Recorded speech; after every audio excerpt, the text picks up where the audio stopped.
इस धारावाहिक की घटनाएं और पात्र काल्पनिक है। इनका वास्तविक जीवन से कोई संबंध नहीं है।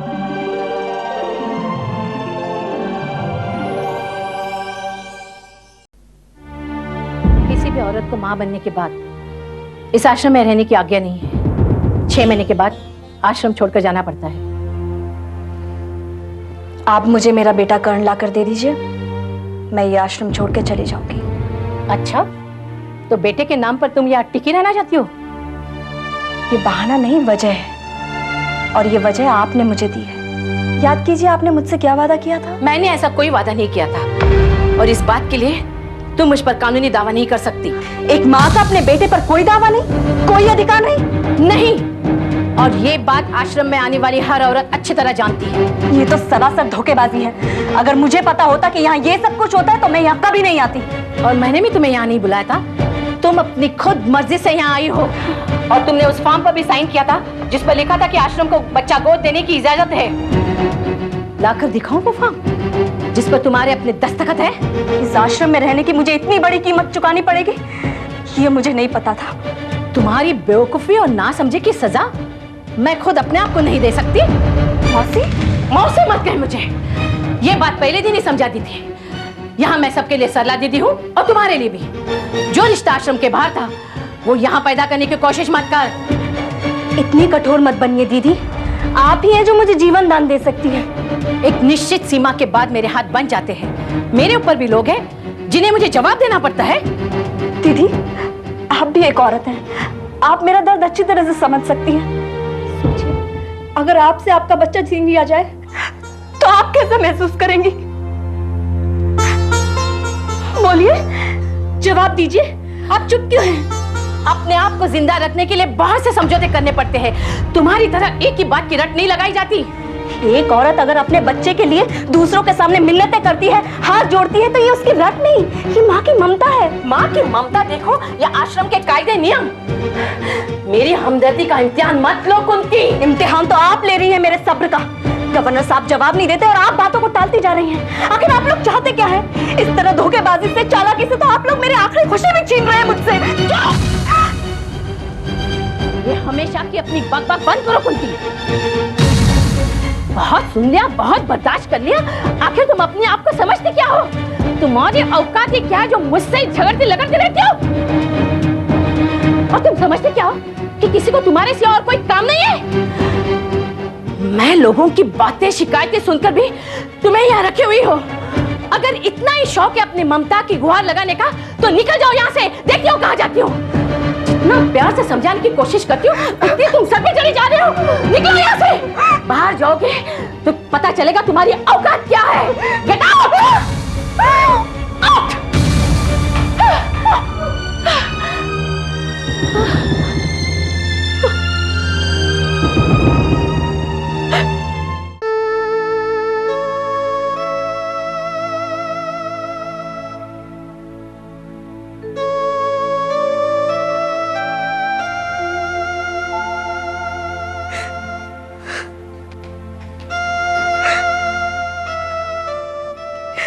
मैंने किसी का क्या बिगाड़ा है जो सब मुझे बर्बाद करने पर तुले हुए? तेरे साथ क्या हुआ?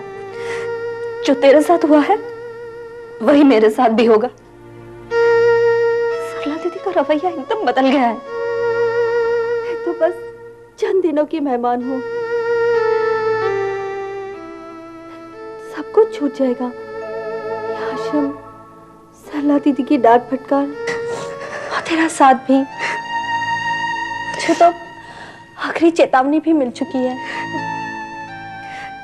लेकिन तू जाएगी कहाँ? पता नहीं कहाँ जाऊंगी। तिनके का सहारा लेकर डूबने से बची थी, अब फिर मझधार में आ फंसी हूँ। लेकिन तूने कुछ तो सोचा होगा, तू जाएगी कहाँ? जाने कहा। ससुराल वाले घर में रखेंगे नहीं और मायके में तो कोई है ही नहीं। मेरा तो कोई ठिकाना नहीं है। पहली बार तुझे इतना लाचार और बेबस देख रही हूँ प्रभा। यहाँ इतने सालों से रहते हुए ये तो भूल ही गई थी मैं कि यहाँ से एक न एक दिन जाना होगा। मुझे लगता है तुम्हें सरला दीदी से बात करनी चाहिए। उन्होंने ये बात मुझे पहले ही बता दी थी। उनका कहना है यही आश्रम है, कोई धर्मशाला नहीं। यहाँ आने वाले हर एक को एक निश्चित समय के बाद यहाँ से जाना ही पड़ता है। लेकिन कहाँ जाऊंगी? यही ना, खुद ही इंसान को हर हाल में जीना ही पड़ता है। कुछ ना कुछ तो कर ही लूंगी। तुम्हारी बातें सुनकर मुझे बहुत तकलीफ हो रही है प्रभा। तो वो पहले वाली प्रभा रही नहीं। तेरे चेहरे की वो मस्ती, वो खुशी सब गायब हो गई है। ठिकाना जो छिन गया है मेरा। कुंती, बाहर की दुनिया का सामना करना इतना आसान नहीं होता, मगर फिर भी करना ही पड़ेगा ना। देखती हूँ किस्मत कहाँ ले जाती है।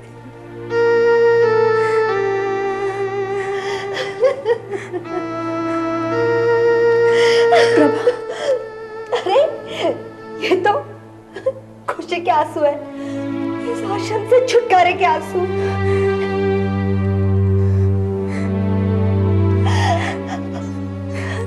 ये जिंदगी में दोबारा से हो रहा है मेरे साथ।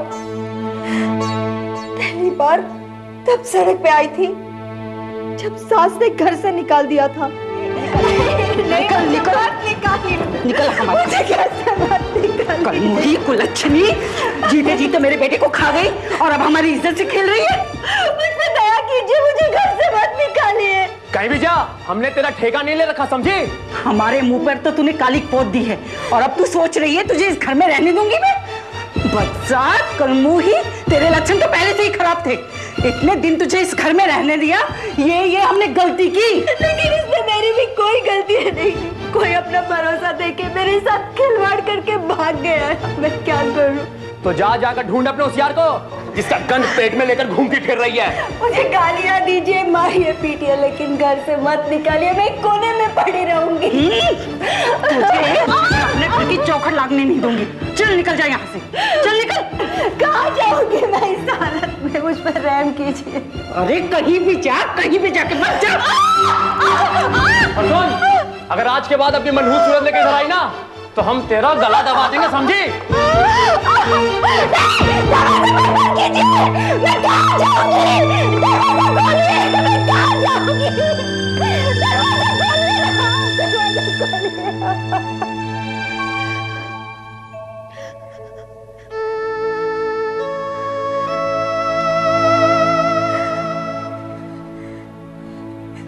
कुंती, तेरी आंखों में भी मैं वही घबराहट देख रही हूँ। अभी तो मैं जा रही हूँ, लेकिन कल तुझे भी जाना पड़ेगा। अभी से सोच ले कि तू कहाँ जाएगी। इस आश्रम के गेट के बाहर निकलते ही कदम लड़खड़ा ना जाए, इसे ले रहा, अभी से देख लेना।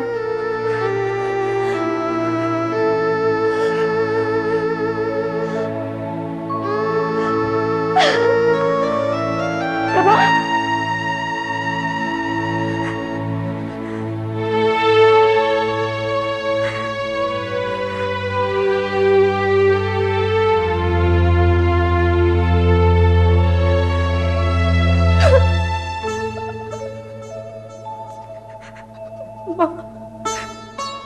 मुझसे मेरा ठिकाना मत छीनिए, वरना मैं जी नहीं पाऊंगी। यहाँ से कहीं तो सब खत्म हो जाएगा। मैं अपने बच्चे तक नहीं पहुंच पाऊंगी। माँ, मुझसे आसरा मत छीनिए माँ, प्लीज मेरी मदद करो।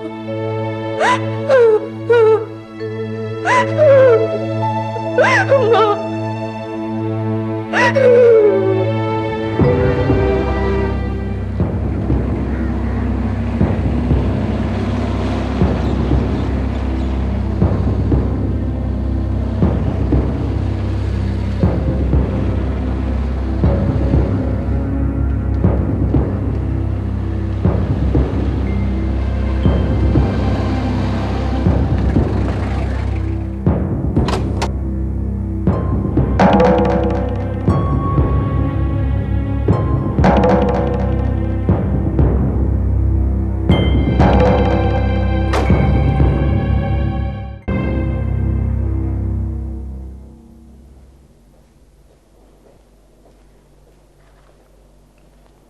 सरला जी नहीं है? नमस्ते साहब, सरला दीदी रसोई घर की तरफ गई है। आप बैठिए, मैं अभी उन्हें बुलाकर लाती हूँ।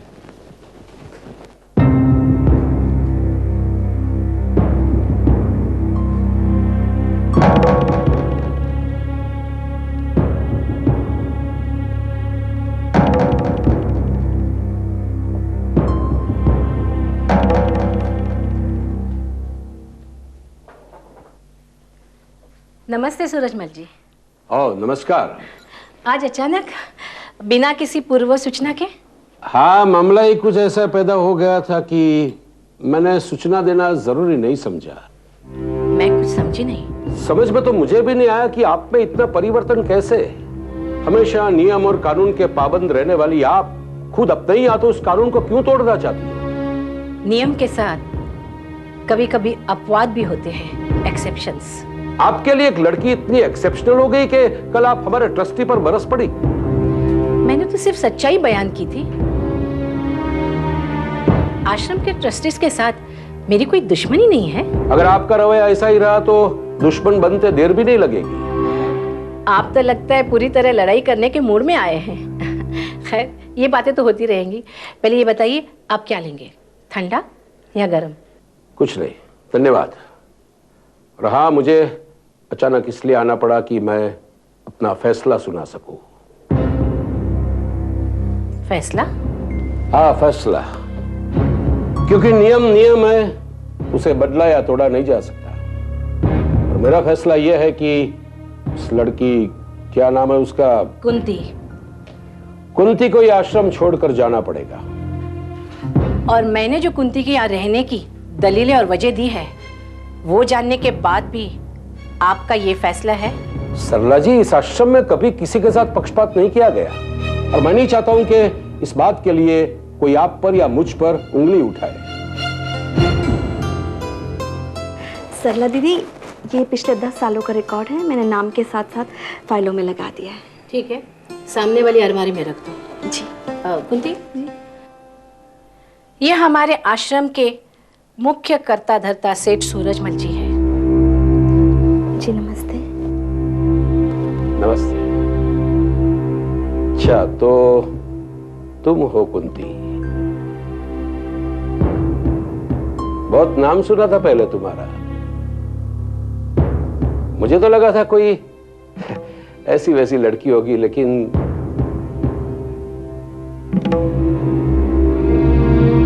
तुम तो, सरला जी, ये तो बड़ी सुशील और मेहनती लगती है। ऐसी लड़कियों की तो हमें जरूरत है। मैं इसके लिए कुछ इंतजाम करता हूं। लेकिन आप जो फैसला करके आए? हाँ, लेकिन फैसले तो बदले भी जाते। मैं उन ट्रस्टियों की बातों में आ गया था, लेकिन आज कुंती को देखकर मुझे नहीं लगता कि इस लड़की को आश्रम से निकाला जाए। उन लोगों से बात कर लूंगा। नमस्ते। नमस्ते। आइए, मैं आपको छोड़ देती हूँ बाहर तक। नमस्ते।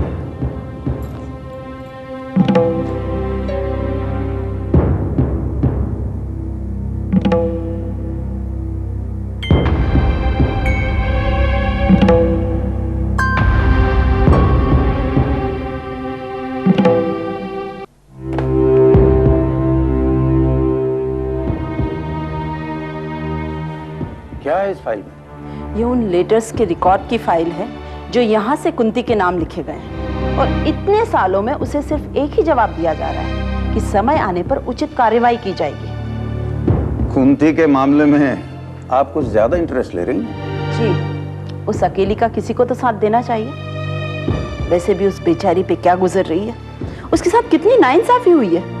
बेगम, इस मुल्क में इंसाफ और बेइंसाफी की डेफिनेशन क्या रह गई?